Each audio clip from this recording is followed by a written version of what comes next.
Hi students, आज हम लोग क्लास 11th के पोइट्री सेक्शन के पहले पार्ट को,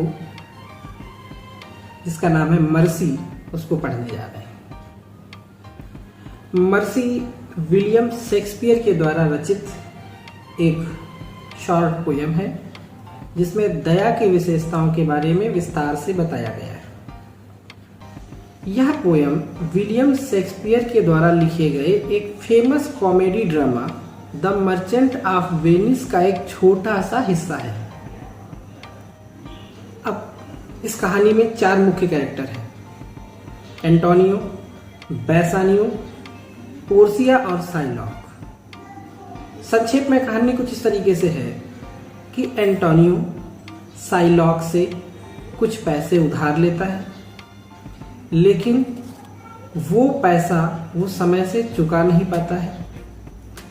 मामला अदालत में पहुंचता है। अदालत में पोर्सिया एक पुरुष वकील के रूप में एंटोनियो के तरफ से जाती है और साइलॉक से बहुत ही सुंदर शब्दों में एंटोनियो के प्रति दया दिखाने के लिए कहती है। उस समय पोर्सिया जो जो बातें कहती है, उन बातों को इस पोयम में कवि के द्वारा बहुत ही सुंदर तरीके से दिखाया गया है। तो हम ये कह सकते हैं कि this poem is composed by William Shakespeare, but this poem is the voice of Portia. अब हम लोग इस पोयम को पढ़ना स्टार्ट करते हैं। पोयम की पंक्तियाँ आपको यहाँ पर नीचे दिखाई पड़ेंगी।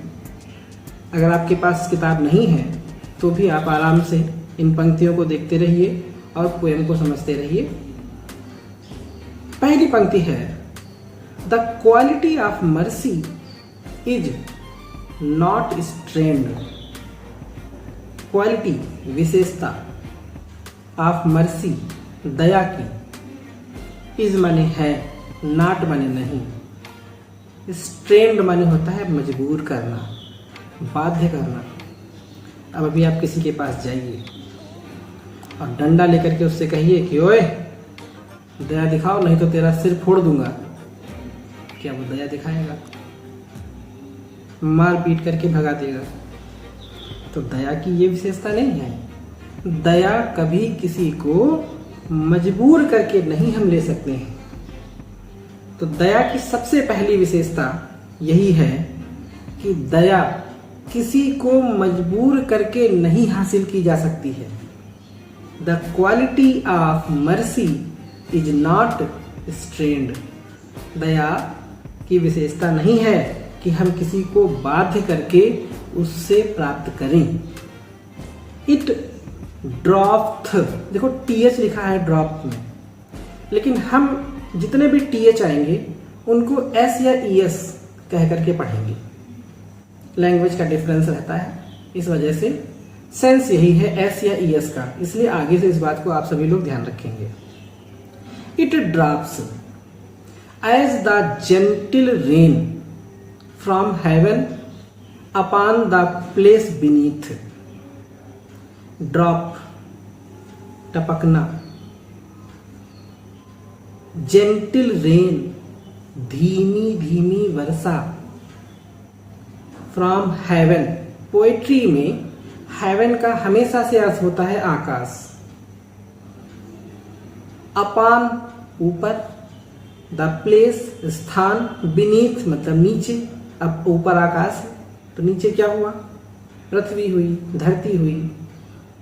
अब इस पंक्ति का अर्थ क्या बन रहा है? It drops as the gentle rain, ये नीचे गिरती है धीमी धीमी वर्षा के समान। अपॉन द प्लेस बीनीथ, नीचे धरती पर।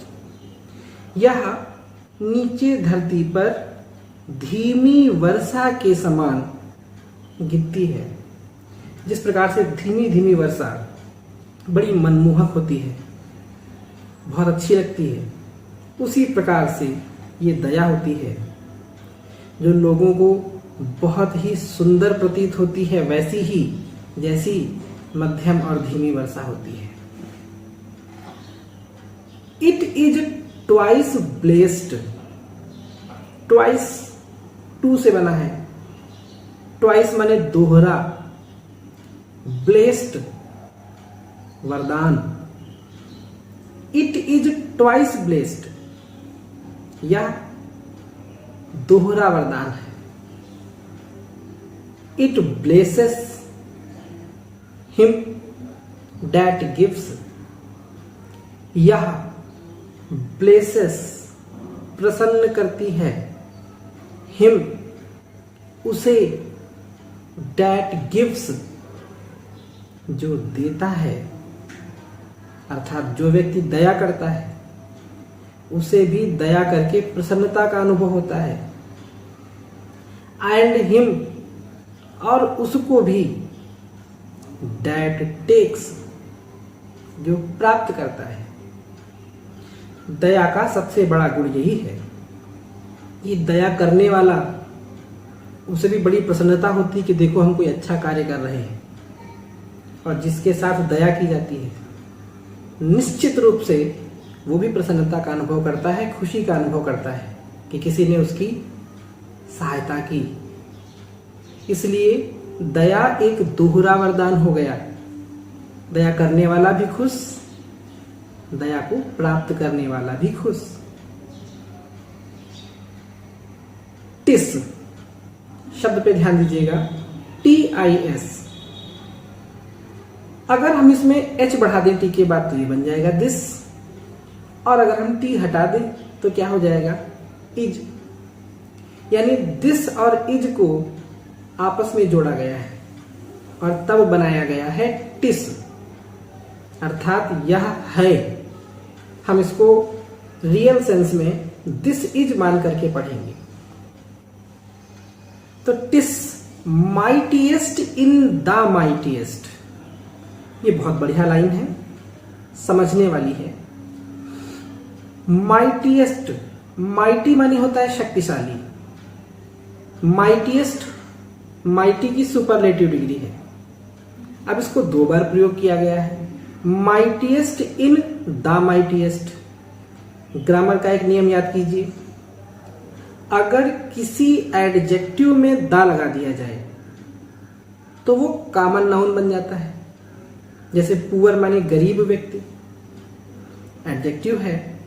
अब इसमें द लगा दीजिए, द पुअर, इसका अर्थ हो जाएगा गरीब लोग, कॉमन नाउन, जातिवाचक संज्ञा, समूह को दर्शाती है। रिच धनी, आप द लगा दीजिए उसमें, द रिच, धनी लोग, बहुवचन। वैसे ही यहां पर ध्यान दीजिए, एक बार लिखा है माइटीएस्ट, मतलब ये एडजेक्टिव है, गुण, यानी ये सबसे शक्तिशाली गुण है।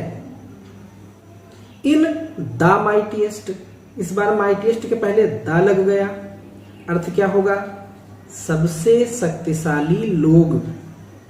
अब इस लाइन का अर्थ ये होगा, TISS mightiest in the mightiest, इसका मतलब है कि यह है सबसे शक्तिशाली गुण, सबसे शक्तिशाली लोगों में।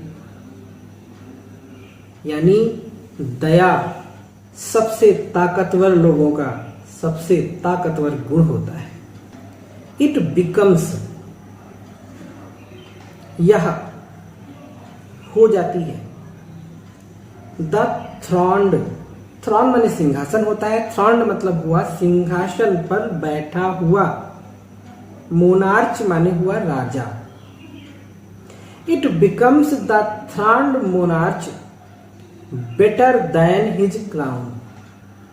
बेटर अधिक अच्छा, गुड इसकी कंपैरेटिव फॉर्म बेटर, इसकी सुपरलेटिव फॉर्म बेस्ट।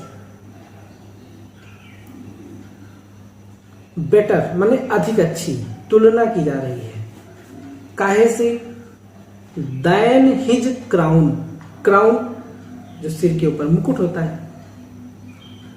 राजा की सुंदरता या उसकी आभा वो उसके मुकुट से मापी जाती है। ये उसके लिए सम्मान का विषय होता है। लेकिन पोर्सिया कहती है कि दया वो आभा है, वो सम्मान है जो किसी राजा के मुकुट से भी बेहतर होता है, अधिक अच्छा होता है। हिज स्केप्टर, स्केप्टर मतलब होता है राजा का दिया जाने वाला दंड, punishment of a king. His sceptre shows दिखाता है द फोर्स, फोर्स मतलब बल, ताकत, ऑफ टेम्पोरल पावर, टेम्पोरल मतलब भौतिक, सांसारिक, पावर मतलब शक्ति, सांसारिक शक्ति की ताकत को दिखाता है किसी राजा का दंड। राजा अगर कोई सजा देता है तो ये सांसारिक शक्ति का प्रतीक है। The attribute to awe and majesty, the attribute, attribute माने होता है गुण। इसमें से ए अगर हटा दिया जाए, ट्रिब्यूट अगर रखा जाए, ट्रिब्यूट माने होता है श्रद्धांजलि, लेकिन यहां पर है एट्रीब्यूट, कंफ्यूज नहीं होना है। द एट्रीब्यूट जो कि गुण है, टू आ एंड मैजेस्टी, आ माने डर, मैजेस्टी राजसी वैभव, ये विशेषता है, ये गुण है डर और राजसी वैभव की। वेयर इन, वेयर माने जहां, इन माने अंदर, अर्थ हुआ जिसके अंदर, where in does sit, sit माने बैठा होता है, the dread and fear of kings, dread डर एंड फियर और भय, ऑफ किंग्स राजाओं का, जिसके अंदर राजाओं का डर और भय बैठा होता है। बट मर्सी, लेकिन दया, इज माने है, एबव ऊपर, लेकिन दया ऊपर है।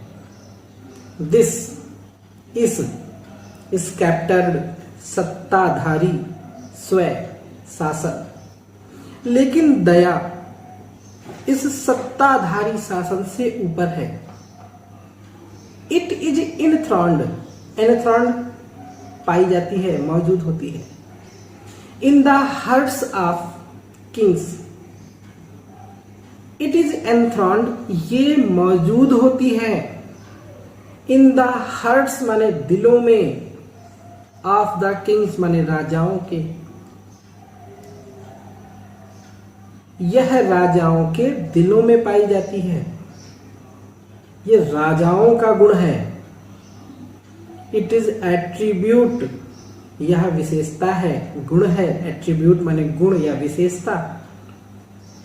It is attribute to God, ईश्वर का, हिमसेल्फ स्वयं, यह स्वयं में एक ईश्वर का गुण है। एंड अर्थली पावर, अर्थ माने धरती, अर्थली मतलब पृथ्वी से जुड़ी हुई पावर माने शक्ति, और ये जो भौतिक शक्ति है, धरती की शक्ति। Does then show, does then show, then माने तब, शो माने दिखती है। लाइकेस्ट गॉड्स, लाइकेस्ट माने के समान, गॉड्स माने ईश्वर की शक्ति, और पृथ्वी की जो शक्ति है वो भी ईश्वर की शक्ति के समान दिखती है। When, जब मर्सी सीजन्स जस्टिस, मर्सी दया, सीजन्स मिल जाती है, जस्टिस न्याय में, जब दया न्याय में मिल जाती है तब वह ईश्वर की शक्ति के समान दिखने लगती है। उम्मीद है कि आप लोगों को ये पोयम समझ में आई होगी। इसको अच्छे से 2-3 बार पढ़ लें। इसका जो सेंट्रल आइडिया और एक्सप्लेनेशन है वो मैं इसी वीडियो के नीचे कमेंट बॉक्स में डाल दूंगा। जिसको आप लोग डाउनलोड कर सकते हैं। अगर आप लोगों ने अभी तक इस चैनल को सब्सक्राइब नहीं किया है तो कृपया उस सब्सक्राइब बटन को दबा लें और उसके साथ में बेल आइकन को भी दबा लें, ताकि जैसे ही मैं अगले पार्ट का वीडियो इसमें अपलोड करूं उसका नोटिफिकेशन आपके मोबाइल में सबसे पहले पहुंच जाए। और वीडियो को लाइक करना मत भूलिएगा। धन्यवाद।